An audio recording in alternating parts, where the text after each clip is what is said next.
Assalamualaikum warahmatullahi wabarakatuh. Hai Sobat PTA, kembali lagi saya Fira Devi Arianti menyapa Anda melalui podcast Pengadilan Tinggi Agama Gorontalo, Bincang-Bincang Pentagon di kanal YouTube PTA Gorontalo Media. Nah, hari ini sudah hadir bersama saya narasumber yang sangat inspiratif sekali, yaitu Ibu Dr. Hajah Harijah D, Magister Hukum. Beliau ini merupakan salah satu hakim tinggi perempuan di Pengadilan Tinggi Agama Gorontalo yang juga dikenal sebagai pemerhati perempuan dan anak. Nah, bersama Ibu Dr. Hajah Harijah, saya akan membahas salah satu isu yang sangat menarik, yaitu peran pengadilan agama dalam perlindungan perempuan dan anak. Assalamualaikum warahmatullahi wabarakatuh, Ibu.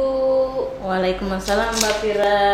Bagaimana Ibu kabarnya hari ini, sehat? Alhamdulillah sehat. Iya. Nah, berbicara tentang perlindungan perempuan dan anak ya Ibu ya, itu kan menjadi hal yang sudah tidak asing lagi bagi kita karena sudah ada undang-undang yang mengatur secara khusus tentang hal ini.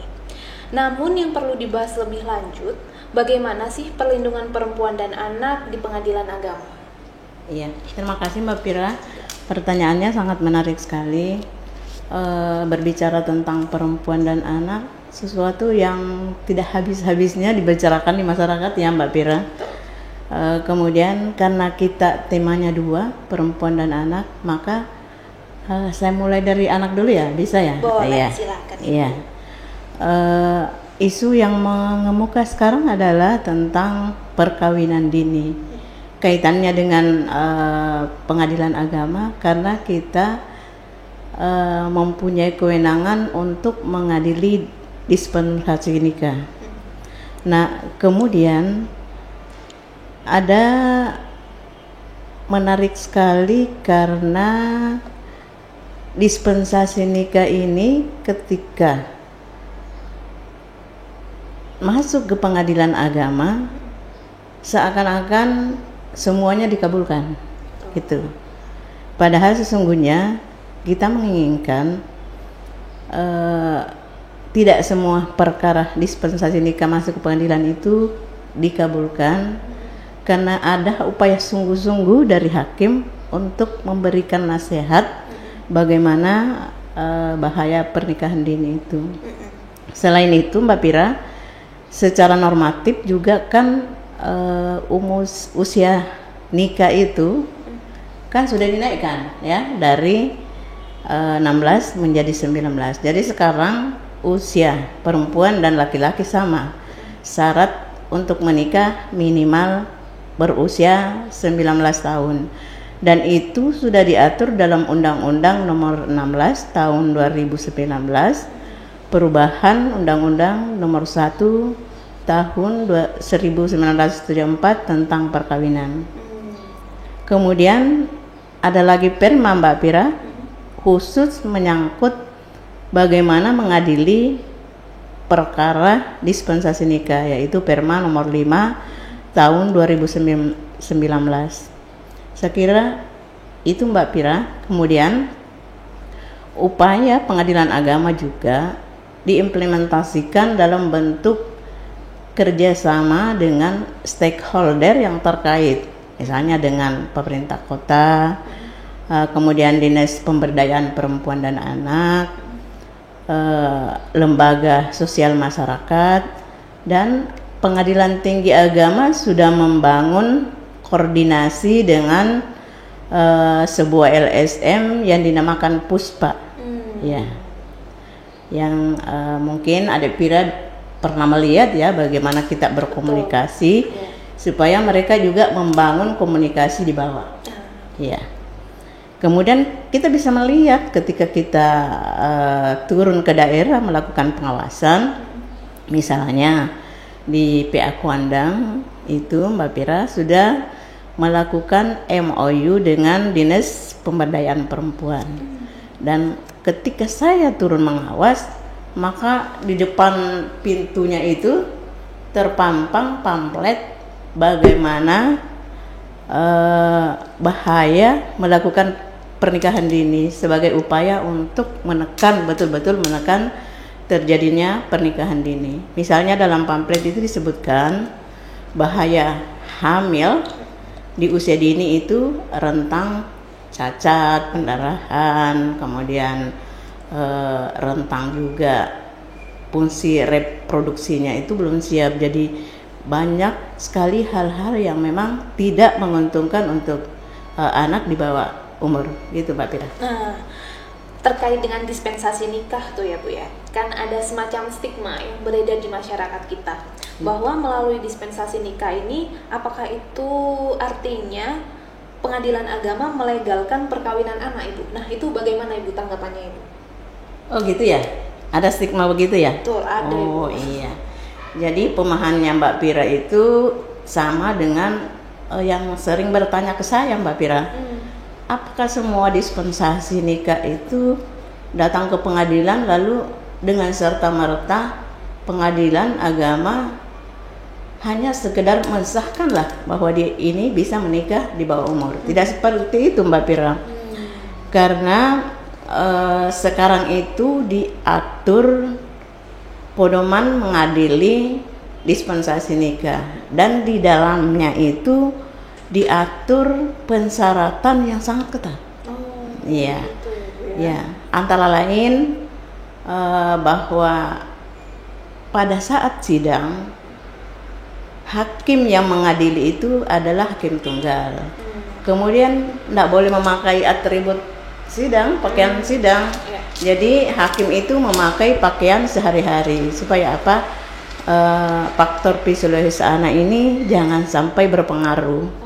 Karena apa Mbak Pira?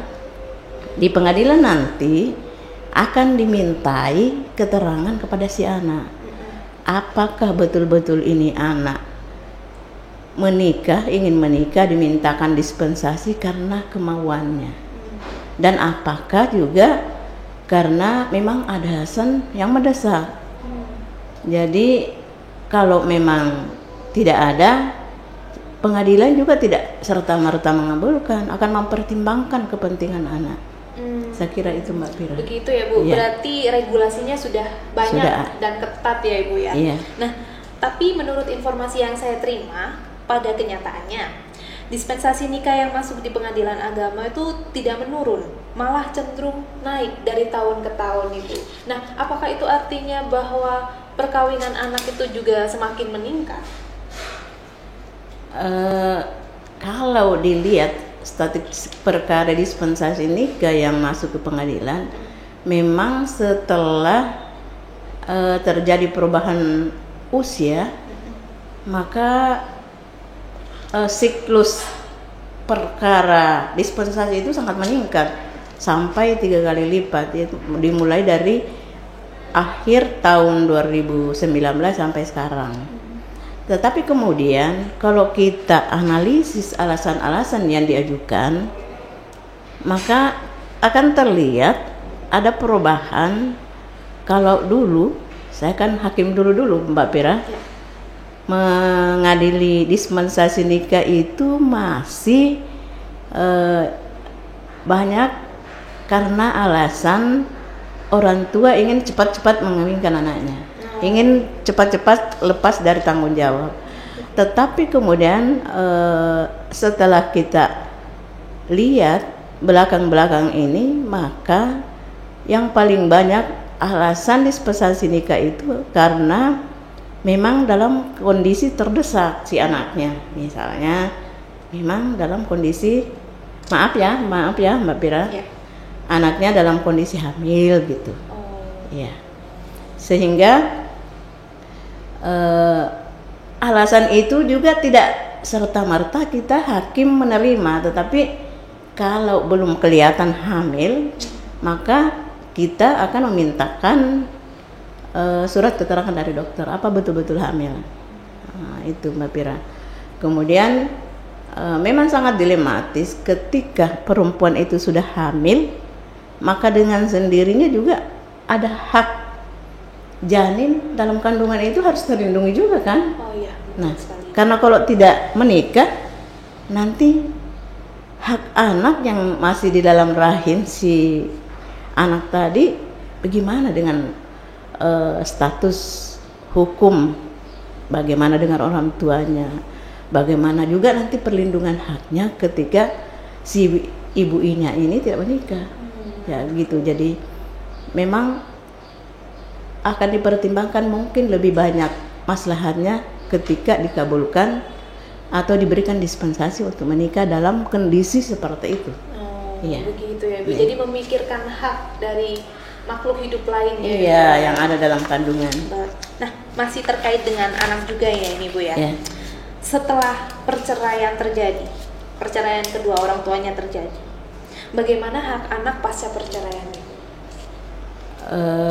Dalam undang-undang sudah diatur itu Mbak Pira, di pasal 105 Impres nomor 1 tahun 1991 tentang kompilasi hukum Islam.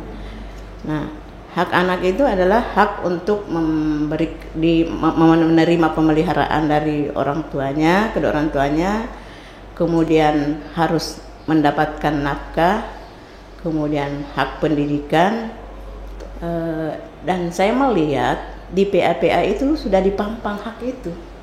Iya, katakanlah saya kemarin juga di PA Gorontalo saya melihat, besar-besar ada bannernya. Di situ tertulis hak anak pasca perceraian. Jadi anak itu betul-betul harus diperhatikan. Bahkan karena untuk perlindungan hak anak ini, maka upaya mediasi sangat dimaksimalkan supaya tidak terjadi perceraian. Nah, seperti bannernya di Pengadilan Agama Suwawa itu ada banner yang sangat menarik. Ayah, ibu, bagaimana nasib kami ketika ayah dan ibu bercerai? Ini kan sangat menyentuh kan, iya. Mbak Pira, sangat menyentuh. Jadi itulah upaya-upaya pengadilan bagaimana menekan perceraian untuk melindungi anak ini, melindungi hak-hak anak ini supaya haknya tidak terhempas, haknya tidak dipenuhi, dan benar-benar kita ingin melihat bahwa hak itu adalah betul-betul untuk kepentingan anak. Saya kira gitu Mbak Pira. Nah, kalau tentang hak perlindungan perempuan sendiri, Bu, itu bagaimana Ibu di Pengadilan Agama? Iya, kalau hak perlindungan perempuan itu dibagi dua ya Mbak Pira. Ada hak secara umum, misalnya hak untuk identitas hukum. Nah, saya melihat di pengadilan-pengadilan termasuk di Pengadilan Agama wilayah Pengadilan Agama Gorontalo, Pengadilan Tinggi Agama Gorontalo sudah banyak melakukan layanan-layanan terpadu, artinya bahwa gunanya adalah perempuan dan anak mendapatkan hak identitas hukum berupa bukti nikah dan akta kelahiran. Kemudian apabila dalam tanda kutip ya, memang harus bercerai, maka itu juga diatur hak-hak perempuan itu. Ada hak nafkah, ada hak iddah, mut'ayan belum dibayar, juga dengan hak harta bersama. Tetapi kemudian hak-hak ini dapat diperoleh ketika perempuan itu mengajukan tuntutan di pengadilan. Dan caranya itu, kalau cerai talak, ya, cerai talak artinya suami yang mengajukan permohonan cerai ke pengadilan, inisiatif suami ya. Maka dalam kondisi seperti itu, istri dapat mengajukan tuntutan rekompensi namanya Mbak Pira. Nah, supaya lebih memudah, biayanya lebih sederhana, bisa mengajukan tuntutan nafkah sepanjang tidak nusus ya, nafkah lampau, kemudian iddah, mut'ah, kemudian harta bersama. Nah, yang kedua, kalau cerai itu atas inisiatif istri, maka perceraian dapat dikumulasi. Kumulasi, tahu nggak dikumulasi? Tidak tahu apa itu, Bu. Nah, digabung dengan perceraian, jadi bisa digabung sekaligus. hak-hak perempuan. Tetapi kalau setelah perceraian belum juga dimasukkan, maka setelah cerai pun juga bisa diajukan. Jadi ada 3 jalan ya. Pada saat suami mengajukan bisa rokan pensi, pada saat istri mengajukan bisa digabung dengan gugatan perceraian. Pada saat perkawinan putus dengan perceraian bisa juga diajukan tersendiri. Jadi ada wadah untuk mengajukannya.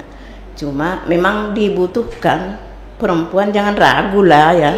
Jangan ragu, jangan takut, ajukan tuntutannya ke pengadilan agama. Kemudian kalau memang harus konsultasi lah. Kita seperti kita di PTA ini kan terbuka ya, ada chatnya ya di web. Ada ya? Iya, ada. Bisa konsultasi hukum, bagaimana mengajukan hak-hak istri misalnya.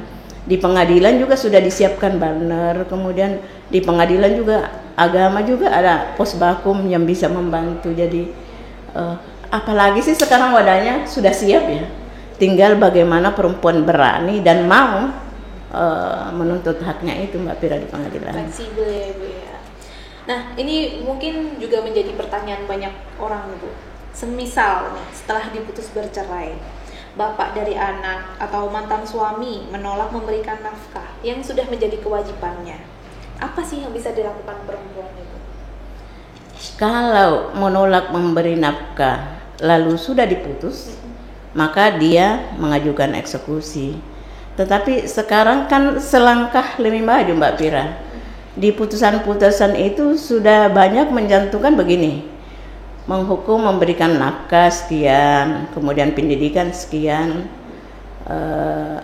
Kalau lalu kemudian misalnya nafkah istri, nafkah iddah, kemudian mut'ah dibayar sebelum mengucapkan ikrar talak. Nah, sudah lebih maju hakim kita bagaimana betul-betul melindungi hak perempuan itu supaya dapat dinikmati dengan sangat mudah ya sebelum cerai.